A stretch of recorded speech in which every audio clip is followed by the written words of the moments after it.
ఎప్పుడు 24,000 రూపాయలు సరిపోతాయి. భార్య పిల్లలు కొంత సరిపోతుంది. అది కూడా 24,000 రూపాయలు ప్రత్యామ్నాయం మొత్తం పూర్తి కాదు, టెంపరీగా ఆదుకొని పర్మనెంట్గా వీళ్ళు ఎట్లా వాడుకుంటారో వాడుకోవాలి అందరినీ. ఇప్పుడు వాళ్ళు నెలకు ఒక 50,000 నుంచి print and electronic media, photo video journalist అందరూ నమస్కారం. గత 3-4 రోజులుగా ఆటో యూనియన్ వాళ్ళందరూ కూడా మా బతుకుదెరు కోల్పోయింది చూపించాలి సార్. మీరు అనేక సంఘాల్లో, మరి హమాలీ సంఘంలో, లారీ డ్రైవర్ సంఘంలో, లారీ ఓనర్స్ అసోసియేషన్లో అన్నిట్లో ఉన్న ఎన్నో సమస్యలు పరిష్కారం చేసిండ్రు. మరి మా సమస్య ఎట్లా పరిష్కారం చేయాలా, మేము ధర్నా చేస్తున్నాం, రావాలని చెప్పి అందరూ రిక్వెస్ట్ చేయడం జరిగింది. కానీ మా పార్టీ నిర్ణయం ప్రకారం చేస్తాం, ధర్నా అంటే పార్టీ నిర్ణయం తీసుకున్న తర్వాత ఉంటే తప్ప మేము రాదు అని చెప్పా. కానీ ఈరోజు మరి రాగానే మళ్ళీ ఆటో యూనియన్ వాళ్ళందరూ కూడా తెలంగాణ చౌరస్తాకు రావాలి సార్, మేము అందరం వస్తున్నామంటే వద్దు, మీ తరఫున నేను మాట్లాడతా పార్టీ ఆఫీస్తో, మీరు రండి. మా అనుబంధ సంఘం నాయకుడు శ్రీనివాస్ కలిస్తే మరి వారికి చెప్పిన నేను మళ్ళీ మాట్లాడదామని. ఒకటే హామీల గురించి అంటే కొత్తగా ఏర్పడిన ప్రభుత్వం కనుక ఆ ప్రభుత్వానికి సమయం ఇవ్వాలి కనుక హామీలు మరి కొన్ని 24 అవర్స్లోనే చేస్తామని అన్నారు. రుణమాఫీ అనేది నేను అనుకుంటా రాహుల్ గాంధీ గారు 24 గంటల్లో రుణమాఫీ చేస్తా అన్నారు. కానీ 24 గంటల్లో సాధ్యపడదని కూడా మాకు తెలుసు కనుక కొంత సమయం ఇద్దాం. 100 రోజులు అడిగింది కనుక 100 రోజుల సమయంలో ఇద్దాం. కొత్తగా ఏర్పడిన ప్రభుత్వానికి ఏర్పడంగానే మనం ఇబ్బంది పెట్టినట్టు చేయొద్దు, కొంత సమయం పాటించాలి, సమయం కూడా ఇవ్వాలా. ఇస్తే వాళ్ళు కుదుర్చుకుంటారు, కుదుర్చుకొని ఆ 100 రోజులలో అవన్నీ కూడా సమస్యలన్నీ పరిష్కారం చేస్తారు.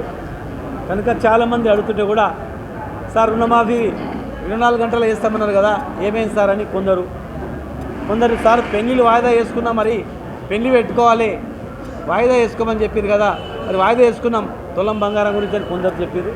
సరే దానికి కొంత సమయం ఇస్తే సరి చేసుకుంటారనే ఉద్దేశంతో మరి మేము కూడా నచ్చచెప్తూ వచ్చినాం. కొత్తగా ఏర్పడిన ప్రభుత్వం కనుక కొంత సమయం ఇస్తే చేస్తారులే, ఖచ్చితంగా చేస్తారు. ఇచ్చిన హామీలు 100% నెరవేరుస్తారని మనం అనుకుందాం. నెరవేర్చినప్పుడు మనం చూద్దాం, పార్టీ నిర్ణయం ప్రకారం చేద్దామని చెప్పినాం. కానీ ఇక్కడ ఆటో యూనియన్లు గతంలో నేను సిటీ బస్సులు వేస్తున్నా అన్నప్పుడు ఆటో యూనియన్ వాళ్ళందరూ వచ్చి సార్ సిటీ బస్సులు వేస్తే మా ఉపాధి కరువు అవుతుంది, మేము ఎట్లా బతకాలంటే ఆ సిటీ బస్సులు రద్దు చేశాం. సిటీ బస్సులు రద్దు చేసి శాంక్షన్ చేసి వచ్చిన సిటీ బస్సులను గ్రామీణ ప్రాంతాలకు పంపించినాం.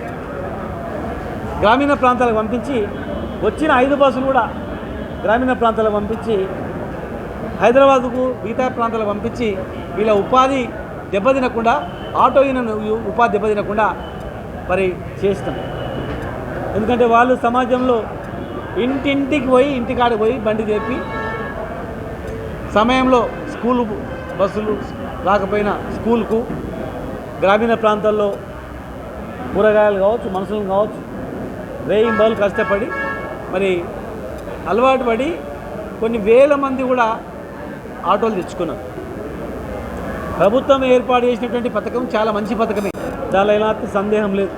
ఇంకా మంచిగా నడవని, ఇంకా మంచిగా కొత్త బస్సులు చేస్తారా, ఇంకా కొత్త ఏం విధానాలు చేస్తారా చేయని, మహిళల గురించి మంచి ఏర్పాట్లు చేయని, దానిలో ఏం స్వాగతిస్తున్నాం.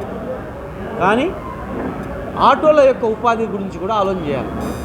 వాళ్ళు ఏం చేస్తారు, మీరు ఈ యొక్క పథకం పెట్టినప్పుడు దీని మీద ఆధారపడే బతికిటోళ్ళ గురించి కూడా ఆలోచన చేస్తే, వాళ్ళ గురించి కూడా ఆలోచన చేస్తే ప్రత్యామ్నాయం అనేది కనిపిస్తుంది. మేము సారా బంద్ చేయించినప్పుడు సారా అమ్మే వాళ్ళకు ప్రత్యామ్నాయంగా ఏర్పాటు చేసినాం. వెహికల్స్ కానీ, ట్రాక్టర్లు కానీ, గొర్రెలు కానీ, మేకలు కానీ, చికెన్ సెంటర్లు కానీ అట్లా ప్రత్యామ్నాయం ఏర్పాటు చేస్తాం. ఇంకా అనేక సందర్భాల్లో మరి ఆటో మీద బతికే వాళ్ళు వందల మంది, వేల మంది బ్యాంకు లోన్లు తెచ్చుకొని ఆటోలు తెచ్చుకున్నారు. ఆటో ఉంది కదా అని పిల్లలు ఇచ్చిండ్రు, పెళ్ళైంది, పిల్లలు పుట్టిండ్రు. ఆటో నడుపుకుంటూ పిల్లల్ని దక్కుతున్నాడు, పిల్లల్ని స్కూల్ చదివిస్తున్నాడు. వీళ్ళ గురించి ఆలోచన కూడా చేయాల్సిన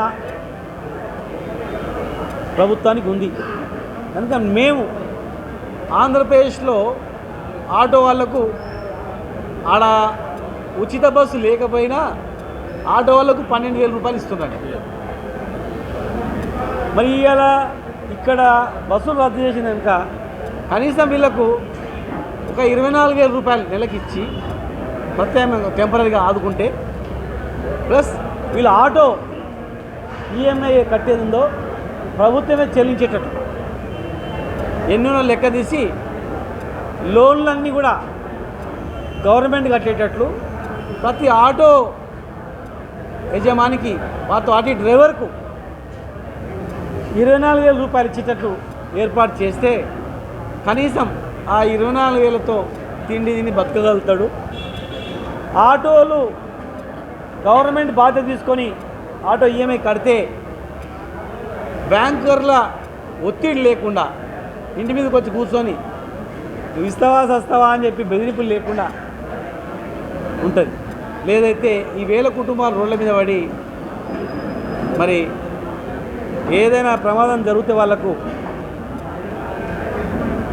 తిండి గంజి వెళ్ళలేక, ఈఎంఐ కట్టలేక, కుటుంబాన్ని పోషించలేక ఎవరికైనా మరి జరిగితే కష్టం. నాకు ఆటో వాళ్ళు ఇంతకుముందు వచ్చి, సార్ మేము ఏమైనా వేసుకుంటాం సార్, మాకు ప్రత్యామ్నాయం ఏం లేదని అన్నారు. మేము చచ్చిపోతాం సార్ అంటున్నారు. చచ్చిపోకండి బాబు, బతికి సాధించుకుందామని చెప్పిన. లేదు సార్ మేము ఉరి పెట్టుకుంటాం సార్, మేము చచ్చిపోతాం సార్, మేము బతకలేం సార్, మా పిల్లల్ని ఎట్లా పోషించాలి సార్, వారం 10 రోజులకే మాకు కష్టమవుతుంది సార్ అన్నారు. కానీ చనిపోవద్దు ఆటో డ్రైవర్లారా, చనిపోతాం అనేది మీ మనసులోకి రానియకండి, మేము ఊరేసుకుంటాం అనే ఆ ఆలోచన రానియకండి, ఆత్మహత్య చేసుకుంటాం అనేటువంటి ఆలోచనలకు ఆటో డ్రైవర్లు పోవద్దండి. ఎందుకంటే తెలంగాణ ఉద్యమంలో చాలామంది చనిపోతుంటే ఊరూరు తిరిగి అడుక్కున్నాం, చనిపోవద్దు విద్యార్థులారా, మీకే భవిష్యత్తు రేపని, రైతులారా చనిపోవద్దు, రేపు కరెంటు వస్తుంది, నీళ్ళు వస్తాయి, మీరు చనిపోకండి, తెలంగాణ వస్తుంది, మనం రైతులు బాగుపడతాం, పంటలు వండుతాయి, కరెంటు ఫ్రీ కరెంటు వస్తుంది, పెట్టుబడి వస్తుంది. ఆ రోజు చెప్పినాం తెలంగాణ రాకముందే, రైతులు ఆత్మహత్యలు ఆపుకున్నాం. కనుక ఇవాళ మీకు ఆటో డ్రైవర్లకు చేతులెత్తి నమస్కారం చేస్తున్నా.